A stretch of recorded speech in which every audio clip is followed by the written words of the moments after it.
Pemirsa, kita lanjutkan diskusi kita. Sekarang saya mau ke Rangga Nugraha.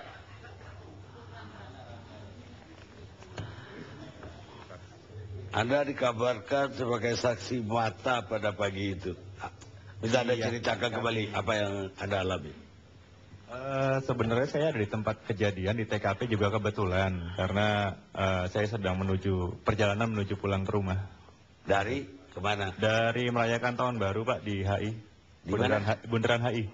Dari HI mau kemana? Mau pulang ke rumah. Rumah saya di daerah Megamendung. Oh di daerah Megamendung. Cuma 46 kilo Bu, nggak jauh. Ya, nggak kejadiannya aja. Oke. Jadi saya masuk tol itu kurang lebih setengah 6-an. Kurang lebih setengah 6 lewat lah, saya nggak lihat jam. Saya masuk dari rem Cililitan menuju tol Jagorawi arah ke selatan, ke Bogor. Ya. Lalu dari Anda pakai kendaraan apa? Saya bawa Toyota Avanza. Avanza. Iya. Terus?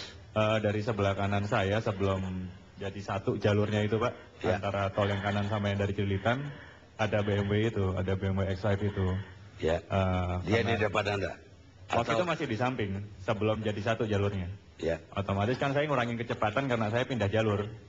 Saya jadi di belakangnya. Tapi setelah itu, karena jalanan benar-benar masih sepi banget, saya juga ditunggu sama orang rumah, agak terburu-buru, saya kecepatan agak tinggi.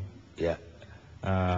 Saya jaga jarak sama mobil di depan saya itu, tapi kemudian setelah beberapa kilometer, tiba-tiba dia ngerem mendadak. Ya. Otomatis saya menghindar. Saya menghindar ke kiri sambil mengurangi kecepatan. Saat melewati mobil itu, barulah saya lihat ada orang-orang di jalanan sudah tergeletak. Gitu. Anda menghindar atau katanya waktu itu Anda bisa ngerem? Saya nggak bilang ngerem. Saya nurunin kecepatan sambil menghindar. Saya rasa orang yang bisa nyetir, yang ngambil SIM-nya nggak nembak, ada objek berhenti di depan jarak segitu, menghindarlah. Dengan pilihan jalur kiri kosong, jalur kanan kosong. Kenapa harus mengerem? Ya kalau kaget bisa aja. Kalau kaget, ya, experience Pak. Mohon maaf. Itu berapa jauh? Jarak saya kurang lebih 100 meteran lebih mungkin. 100 meter? Kurang lebih Pak. Saya nggak bawa meteran. Kecepatan Anda waktu itu? Maybe about 140-an. 140 kilo. Berarti dua mobil yang di depan tadi juga kecepatannya cukup tinggi juga dong? Jujur saya nggak ngelihat ada mobil di depan mobil Jeep itu, mobil X5, karena ketutupan Pak. Jarak saya kan lumayan jauh, 100 meter. Jadi Anda tidak lihat sebelumnya mobil itu apa di jalurnya tetap atau pindah jalur? Saya nggak merhatikan, saya nggak lihat. Cuma kalau mobil X5 yang di depan saya, dia tetap di lajurnya. Kita masuk dari Cililitan, jalurnya itu menikung Pak. Ada sikan, tikungan kiri lalu kanan. Di gerbang tol itu kan. Dia masih stabil lurus di jalurnya, di lajur 3. Sampai ke tempat kejadian itu.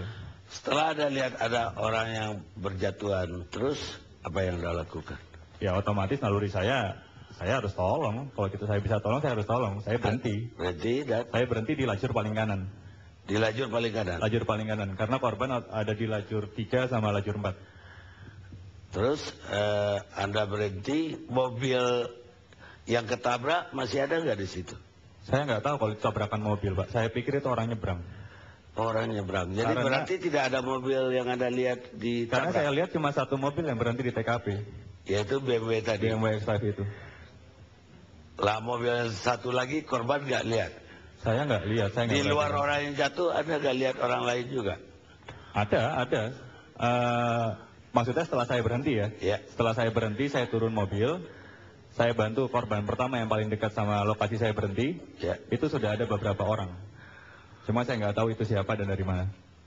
Anda nggak tahu apa ini orang dari mobil yang kena tabrak atau ya, orang dari pinggir jalan. Terus sampai di mana Anda mengikuti kejadian itu? Sampai terakhir itu sih mobil X5-nya diderek, drivernya dibawa sama mobil PJR, saya lanjutkan perjalanan pulang. Korban? Korban sudah dievakuasi semua. Ada ambulan? Jadi gini Pak, waktu menit-menit awal pasca kejadian, itu belum ada petugas yang datang. Jalan tol juga masih sepi. Saya sama drivernya BM itu, kita coba evakuasi sebisanya dulu. Karena, alhamdulillah sih saya masih bilang alhamdulillah, waktu itu korban-korban itu banyak yang masih bisa berdiri. Tapi emang ada 2 yang luka parah.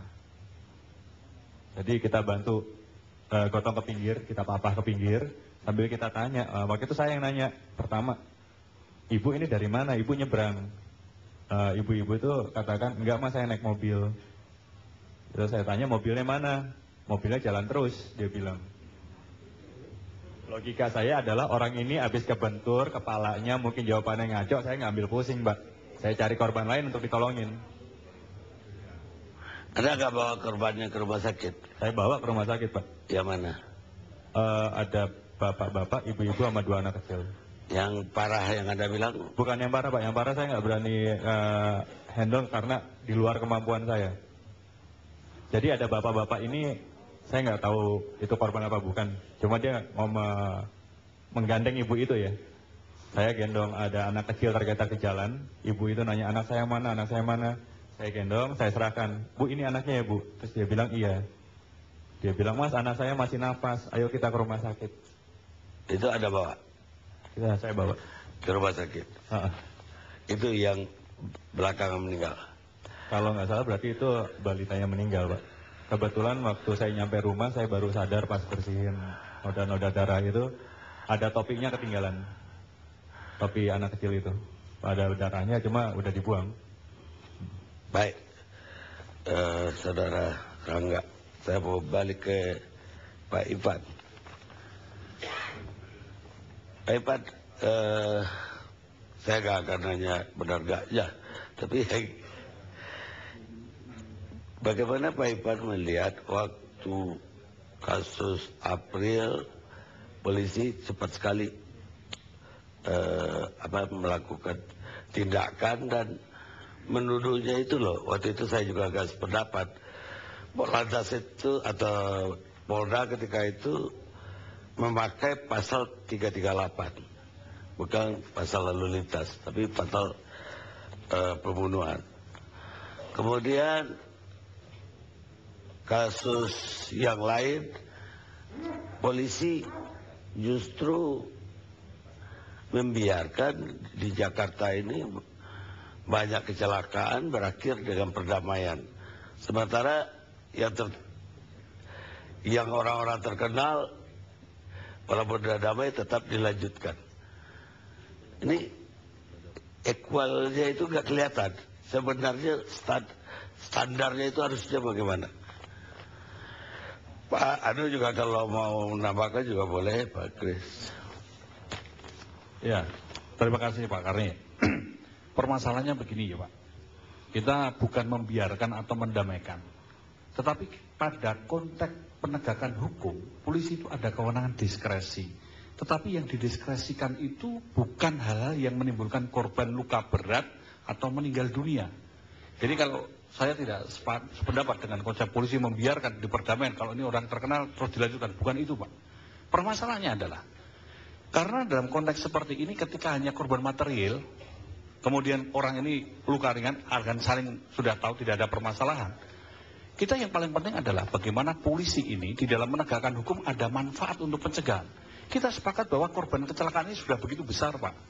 Kita hanya mengatakan hukum terus, tetapi menghukum saja yang dicari, tidak lupa pada kampanye keselamatan kita, bagaimana menyelamatkan orang, bagaimana menurunkan tingkat fatalitas korban, dan meningkatkan kualitas keselamatan. Saya berharap pada konteks ini kita bisa mengatakan keselamatan ini juga penting, sehingga perlu ada standarnya, sehingga proses penegakan hukum ini juga bermanfaat untuk perbaikan, perlu ada manfaat untuk pencegahan, ada pemanfaatan untuk pembangunan infrastruktur, ada untuk edukasi dan seterusnya. Itu tujuan hukum memang begitu Pak. Jadi tapi di Indonesia sekarang per tahun itu korban kecelakaan lalu lintas itu pada tahun 2012 saja itu 25.131. Sebelumnya 30.036 29. Nanti Pak Dopal Jawa Tengah lebih banyak lagi yang bisa dia ungkapkan. Tapi Pak Krisna, ini sudah rahasia umum loh Pak. Seluruh penjuru Republik ini tabrakan maut itu berakhir lebih banyak perdamaian. Nah, di sini juga terjadi semacam tidak apa ya, tidak standarnya. Karena bagi yang tidak bisa berdamai, ya itu kena. Yang tidak bisa memenuhi permintaan dari korban, dia kena. Bahkan ada yang lebih buruk lagi Pak Krisna. Dua pihak udah bersedia berdamai, polisinya nggak setuju damai karena belum damai sama polisi katanya.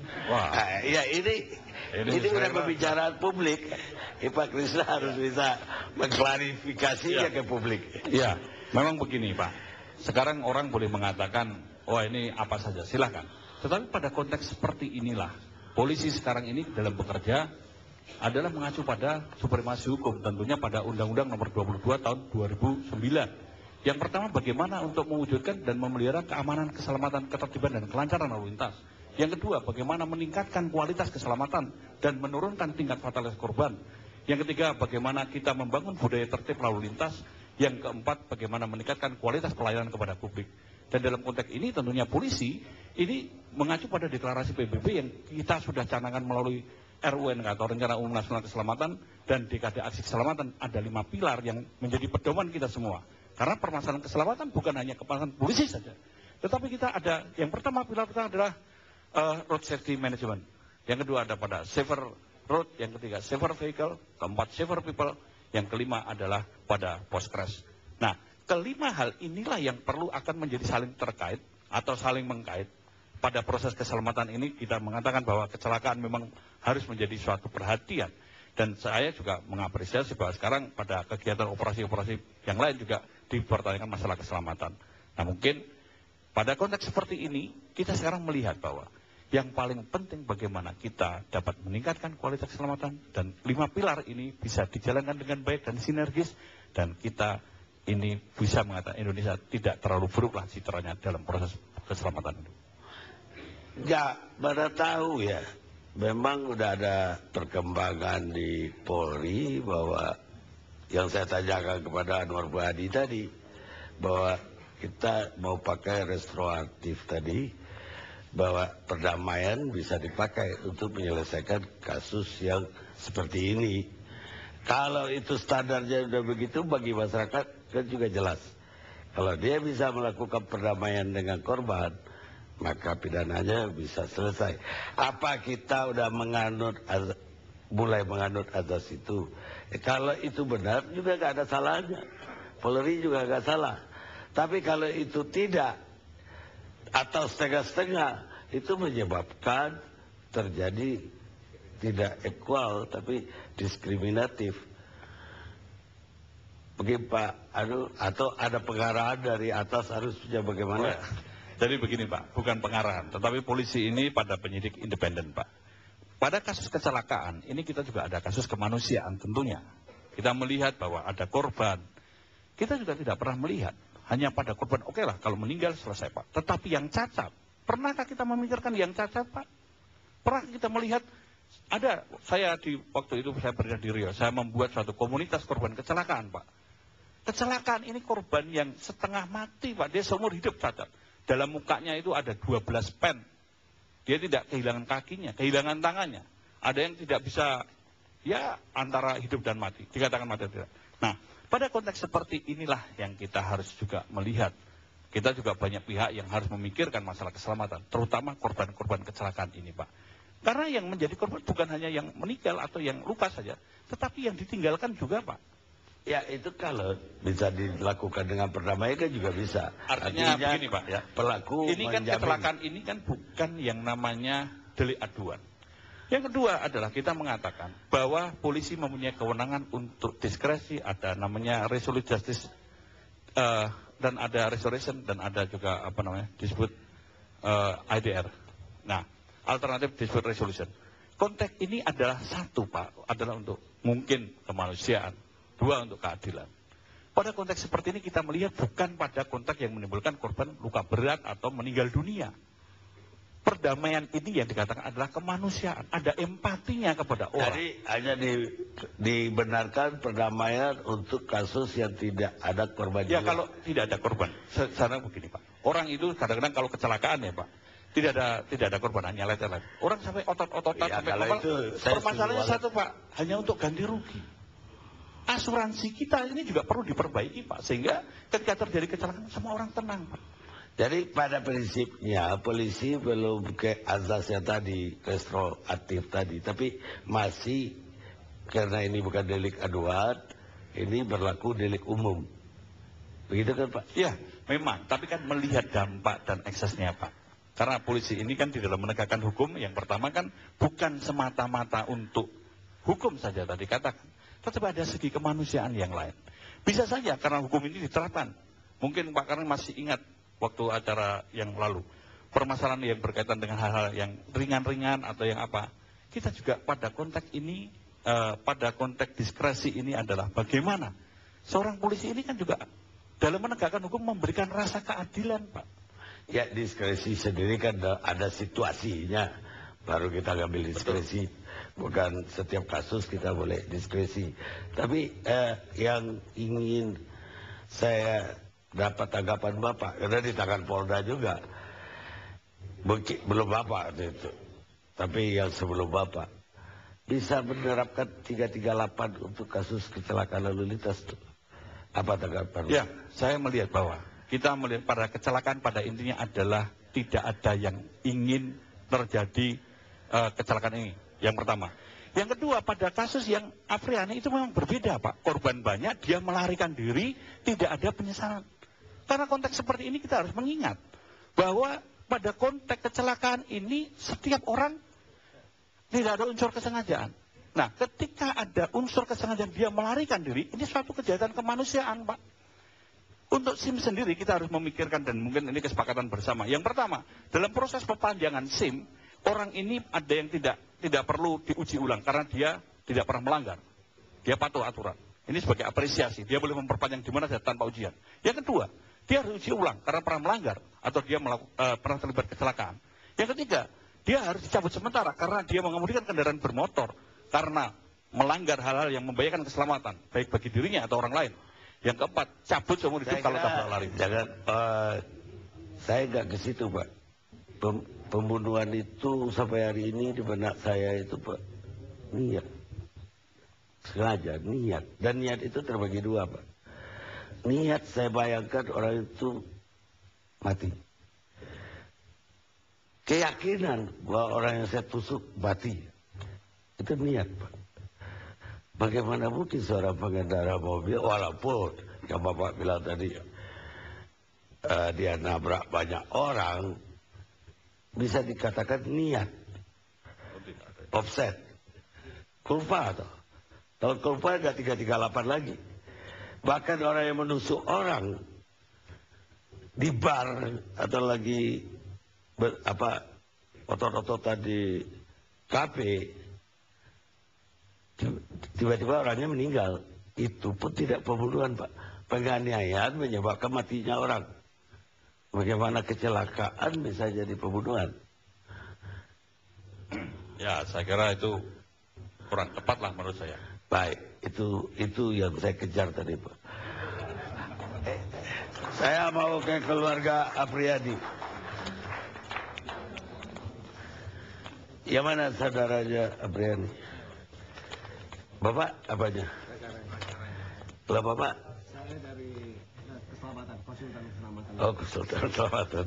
Tidak dalam hubungan. Gimana keadaan saudara Anda sekarang? Ya, keadaan kakak saya baik-baik di sana. Ya mungkin kakak saya sudah menerima untuk menjalani keputusan yang sudah diterima. Diterima? Ya maksudnya yang sudah divonis ke dia, ke kakak saya. Dan dia divonis berapa jadi? 19 tahun. 19 tahun? 4 tahun narkoba, 15 tahunnya lalu lintasnya. Lalu lintasnya 15 tahun? Ya. Saya dengar dia hampir bunuh diri. Enggak, Pak. Enggak ya? Enggak ada untuk bunuh diri. Katanya dia kirim surat hari ini. Siapa yang mau bacain? Iya, kakak saya ngirim surat karena banyak teman-teman dari wartawan yang menanyakan gitu kan tentang kejadian ini, makanya kakak saya memberikan satu surat lah. Ya, apa sih? Oke.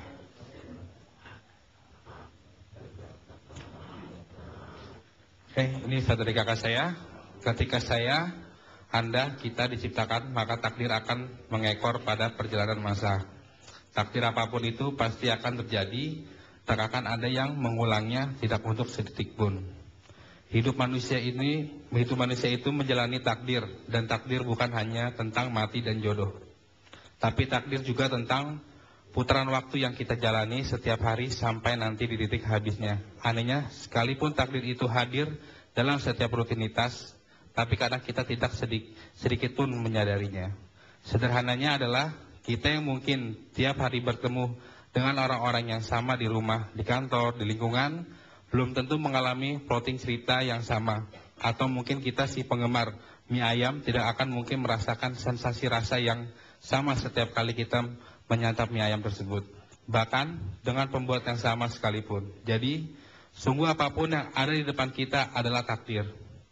Dan setiap takdir memiliki pertanggungjawabannya. Luar biasanya Tuhan si pencipta takdir membolehkan kita merubah takdir kita kecuali mati dengan berdoa. Karena yang paling dekat dengan kita adalah kematian dan yang paling jauh dengan kita adalah masa lalu. Maka kita takdir ini hadir dalam kehidupan saya, Anda, kita, maka segala yang ada di sekitar kita akan bersikap sesuai porsinya. Seorang ayah, ibu, kakak, adik akan melindungi dan mengasihi seorang sahabat, akan tetap memberi dukungannya. Dan keadilan juga akan bersikap lewat penegak keadilan itu sendiri. Lantas, sudah hadirkah adil itu? Ini surat dia tulis untuk sini. Ya, ini surat sebenarnya dia tulis ini kan banyak yang menanyakan gitu Pak. Setelah kejadian yang sekarang ini, banyak wartawan yang menanyakan gimana gitu. Dia kirim kapan? Tadi saya menjenguk dia hari ini, tadi jam 1:30 saya ke sana. Di mana dia? Di Pondok Bambu. Di Pondok Bambu. Iya. Baik pemirsa, kita istirahat sejenak.